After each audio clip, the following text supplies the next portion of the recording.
আসসালামু আলাইকুম। সংবাদে আপনাদের সবাইকে স্বাগত জানাচ্ছি। আমি ফিরোজ তোহা। শুরুতেই সংবাদ শিরোনাম। বাংলাদেশের সর্বশেষ গুরুত্বপূর্ণ আপডেট সংবাদে আপনাকে স্বাগত। শুরুতেই সংবাদ শিরোনাম, পরে বিস্তারিত। প্রথমে জানাবো, মালয়েশিয়া সফরে যাচ্ছেন নাহিদ ইসলাম। ২০২৪ সালের ঐতিহাসিক জুলাই গণ অভ্যুত্থানের অন্যতম নায়ক, অন্তর্বর্তীকালীন সরকারের সাবেক উপদেষ্টা এবং জাতীয় নাগরিক পার্টি এনসিপির আহ্বায়ক নাহিদ ইসলাম ২২ থেকে ২৪ আগস্ট পর্যন্ত মালয়েশিয়া সফর করবেন। তার এই সফরের সার্বিক আয়োজন করছে NCP diaspora alliance Malaysia chapter. এরপর জানাবো, রাস্তায় তরুণীকে পুলিশের মারধরের ঘটনাটি আওয়ামী লীগ সরকার আমলের, বলছে বাংলা ফ্যাক্ট। ২০১৮ সালের ৭ই ফেব্রুয়ারি রাজধানীর গুলিস্তানে অলিম্পিক ভবনের সামনে এক তরুণীকে পুলিশের মারধরের ভিডিওকে সাম্প্রতিক ঘটনা বলে দাবি করেছে ইন্টারনেটে ছড়ানোর চেষ্টা শনাক্ত করেছে বাংলা ফ্যাক্ট। জানা গেছে এই ভিডিওটি আওয়ামী লীগ সরকার আমলে একজন তরুণীকে মারধর করছে পুলিশ, যেটা ২০১৮ সালের। এদিকে নির্বাচনের কর্মপরিকল্পনা নিয়ে বৈঠকে ইসি। ত্রয়োদশ জাতীয় সংসদ নির্বাচনকে সামনে রেখে একগুচ্ছ কর্মপরিকল্পনা নিয়ে বৈঠকে বসছে নির্বাচন কমিশন। আজ আগারগস্ত নির্বাচন ভবনে ৪ নির্বাচন কমিশনার এবং ইসি সচিবালয়ের কর্মকর্তাদের নিয়ে এই বৈঠক শুরু হয়। কাজে ব্যস্ত থাকায় প্রধান নির্বাচন কমিশনার অবশ্য এই বৈঠকে ছিলেন না। ইসি সচিব জাপানের। এবারে জানাবো, ফেসবুকে পদত্যাগের ঘোষণা দিয়ে বাকশাস নেতার মিষ্টি বিতরণ। বাংলাদেশ গণতান্ত্রিক ছাত্র সংসদ শিক্ষার্থীদের নেতৃত্বে তৈরি বাকশাস জাহাঙ্গীরনগর বিশ্ববিদ্যালয়ের জাবি শাখার যুগ্ম আহ্বায়ক নাজমুল ইসলাম লিমন পদত্যাগ করেছেন। সামাজিক যোগাযোগ মাধ্যম ফেসবুকে স্ট্যাটাস দিয়ে তিনি এই ঘোষণা দেন। পদত্যাগের পর তিনি বিশ্ববিদ্যালয়ের বটতলা এলাকায় মিষ্টি বিতরণ করেছেন। তিনি বলেন, কী কারণে পদত্যাগ করেছেন বিষয়টি তিনি পরবর্তীতে। এদিকে সিলেটে সাদা পাথর লুটে জড়িত ৪২ জন রাজনৈতিক পরিচয়সহ দুদকের তালিকা প্রকাশ। সিলেটের কোম্পানীগঞ্জ উপজেলার ভোলাগঞ্জ এলাকায় সাদা পাথর লুটপাটের ঘটনায় স্থানীয় ৪২ জনকে দুদকে চিহ্নিত করেছে। তাদের মধ্যে সিলেটের মহানগর বিএনপি কার্যক্রম নিষিদ্ধ থাকা আওয়ামী লীগের নেতারা রয়েছেন উল্লেখযোগ্য। এবং সর্বশেষ জানাবো, জুলাই গণহত্যায় জাতিসংঘের প্রতিবেদনকে ঐতিহাসিক রিপোর্ট ঘোষণা। ২০২৪ সালের ৫ই আগস্টের আগে যে গণহত্যা হয়েছিল সেটিকে আন্তর্জাতিকভাবে স্বীকৃতি দেওয়া হয়েছে জাতিসংঘের এই রিপোর্টকে। প্রিয় দর্শক, এতক্ষণ শুনছিলেন সংবাদ শিরোনাম, এবারে বিস্তারিত।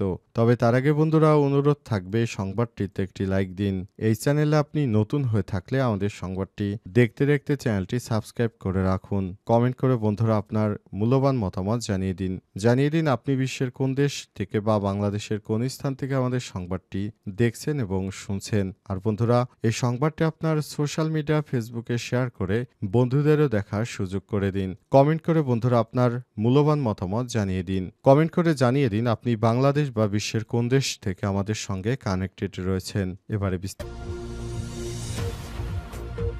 মালয়েশিয়া সফরে যাচ্ছেন নাহিদ ইসলাম। ২০২৪ সালে ঐতিহাসিক জুলাই গণ অভ্যুত্থানের অন্যতম নায়ক এবং অন্তর্বর্তীকালীন সরকারের সাবেক উপদেষ্টা ও জাতীয় নাগরিক পার্টি এনসিপির আহ্বায়ক নাহিদ ইসলাম ২২ থেকে ২৪ আগস্ট পর্যন্ত মালয়েশিয়া সফর করবেন। তার এই সফরে সার্বিক আয়োজন করছে NCP diaspora alliance Malaysia chapter. ৩ দিনের এই সফরে তিনি প্রবাসী বাংলাদেশি সম্প্রদায়, সামাজিক ও রাজনৈতিক সংগঠনের প্রতিনিধি, সাংবাদিক ও মানবাধিকার কর্মী এবং বিভিন্ন পেশাজীবীদের সঙ্গে মতবিনিময় এবং নৈশভোজে অংশগ্রহণ করবেন। এছাড়াও বাংলাদেশ হাইকমিশন মালয়েশিয়ার কর্মকর্তাদের সঙ্গে তার সৌজন্য সাক্ষাৎ অনুষ্ঠিত হওয়ার কথা রয়েছে। সফরে অংশ হিসেবে একটি ব্র্যান্ড পাবলিক ইভেন্ট আয়োজন করা হবে, যেখানে ৩০০-এর বেশি বাংলাদেশি অংশ নেবেন। মহাসমাবেশে রাজনৈতিক নেতা, জুলাই বিপ্লবে অংশগ্রহণকারী ছাত্র ছাত্রী এবং প্রবাসীরা উপস্থিত থাকবেন। পাশাপাশি তিনি বিভিন্ন পেশাজীবী সংগঠন, মানবাধিকার কর্মী, সাংবাদিক এবং সামাজিক সংগঠনের প্রতিনিধিদের সঙ্গে মতবিনিময় করবেন। আলোচনায় বাংলাদেশের সাম্প্রতিক রাজনৈতিক পরিবর্তন, প্রবাসীদের অধিকার, সামাজিক দায়বদ্ধতা, মানবাধিকার সুরক্ষা এবং রাষ্ট্র গঠন, প্রবাসীদের ভূমিকা নিয়ে গুরুত্বপূর্ণ দিক নির্দেশনা আসবে বলে আশা করা। রাস্তায় তরুণীকে পুলিশের মারধরের ঘটনাটি আওয়ামী লীগ সরকার আমলের, বলছে বাংলাফ্যাক্ট। ২০১৮ সালের ফেব্রুয়ারিতে রাজধানীর গুলিস্তানে অলিম্পিক ভবনের সামনে এক তরুণীকে পুলিশের মারধরের ভিডিওকে সাম্প্রতিক ঘটনা বলে দাবি করে ইন্টারনেটে ছড়ানোর চেষ্টা শনাক্ত করেছে বাংলাফ্যাক্ট। বাংলাফ্যাক্ট জানিয়েছে, ভিডিওতে দেখা যায় দুই পুলিশ সদস্য এবং এক ট্রাফিক কনস্টেবল এক তরুণীকে রাস্তার ডিভাইডারের পাশে মারধর করে তাড়িয়ে দিচ্ছেন। সম্প্রতি সামাজিক যোগাযোগ মাধ্যমে ভিডিওটি ছড়িয়ে দাবি করা হচ্ছে এটি অন্তর্বর্তীকালীন সরকারের সময়ের ঘটনা। তবে অনুসন্ধানে জানা গেছে এটি ২০১৮ সালে আওয়ামী লীগ সরকার আমলের ঘটনা। বাংলাফ্যাক্টের অনুসন্ধান টিম জানায়, আলোচিত ভিডিওটি থেকে কিছু স্থিরচিত্র নিয়ে রিভার্স ইমেজ সার্চ করে জানা গেছে দৈনিক প্রথম আলোর ফেসবুক পেজ ২০১৮ সালের ৭ই ফেব্রুয়ারি একই ভিডিও প্রকাশিত হয়েছিল। ক্যাপশনে লেখা ছিল, অল্প বয়সী এক মেয়েকে পুলিশের দুই সদস্য মারধর করছে প্রকাশ্যে রাস্তায়। এছাড়াও প্রাসঙ্গিক কিওয়ার্ড সার্চ করলে দৈনিক সমকালের ওয়েবসাইটে ২০১৮ সালের ৮ই মার্চ প্রকাশিত একটি প্রতিবেদনে এই দৃশ্য পাওয়া যায়। বাংলাফ্যাক্টের অনুসন্ধান টিম বলছে, ভিডিওটি সাম্প্রতিক ঘটনা নয়, এটি বিভ্রান্তিকরভাবে ছড়ানো হচ্ছে। প্রেস ইনস্টিটিউট বাংলাদেশ PIEB এর ফ্যাক্ট চেক ও মিডিয়া রিসার্চ টিম বাংলাফ্যাক্ট বাংলাদেশে চলমান গুজব এবং ভুয়া খবর, অপতথ্য প্রতিরোধ এবং জনগণের কাছে সঠিক তথ্য পৌঁছে দেওয়ার দায়িত্ব পালন করছে। নির্বাচনের কর্মপরিকল্পনা নিয়ে বৈঠকে ইসি। ত্রয়োদশ জাতীয় সংসদ নির্বাচনকে সামনে রেখে একগুচ্ছ কর্মপরিকল্পনা নিয়ে বৈঠকে বসেছে নির্বাচন কমিশন। আজ আগারগাঁও নির্বাচন ভবনে ৪ নির্বাচন কমিশনার, ইসি সচিবালয়ের কর্মকর্তাদের নিয়ে এই বৈঠক শুরু হয়েছে। কাজে ব্যস্ত থাকায় প্রধান উপদেষ্টা কমিশনের অবশ্যই বৈঠকে ছিলেন না। ইসি সচিব জাপানে রয়েছে। নির্বাচন কমিশনার আবুল ফজল মোহাম্মদ সানাউল্লাহ আরও বলেন, কর্মপরিকল্পনা নিয়ে আমরা বৈঠক শুরু করলাম। অনেকগুলো বিষয় থাকায় আজকের মধ্যে সব নাও হতে পারে, সেক্ষেত্রে সোমবার পর্যন্ত অপেক্ষা করতে হবে। নির্বাচন কমিশনার ও নির্বাচন কর্মকর্তাদের সঙ্গে বৈঠকের পর সার্বিক অগ্রগতিতে প্রধান নির্বাচন কমিশনারকেও জানাতে হবে। আগামী বছর ফেব্রুয়ারি প্রথমার্ধে রোজার আগে ত্রয়োদশ জাতীয় সংসদ নির্বাচন হবে বলে ঘোষণা দিয়েছেন প্রধান উপদেষ্টা। এই সংক্রান্ত চিঠিও দেওয়া হয়েছে নির্বাচন কমিশনে। অন্তর্বর্তীকালীন সরকারের প্রধান উপদেষ্টা দায়িত্ব গ্রহণের পর সঠিক সময় নির্বাচন দেওয়ার জন্য সর্বাত্মক প্রচেষ্টা চালানো হচ্ছে। সরকারের পক্ষ থেকে জানানো হয়েছে, এবছর ফেব্রুয়ারি প্রথমার্ধে নির্বাচন অনুষ্ঠিত হবে এবং এই নির্বাচন হবে ইতিহাসের সবথেকে সুষ্ঠু এবং ন্যায়পরায়ণ ও সমভাবাপন্ন নির্বাচন। অর্থাৎ এই নির্বাচন এমন একটি সময় অনুষ্ঠিত হতে যাচ্ছে যখন আইনশৃঙ্খলা পরিস্থিতি এখন স্থিতিশীল রয়েছে এবং সেনাবাহিনীর পক্ষ থেকে বাংলাদেশের সরকারকে সর্বাত্মক সহযোগিতার প্রতিশ্রুতি দেওয়া।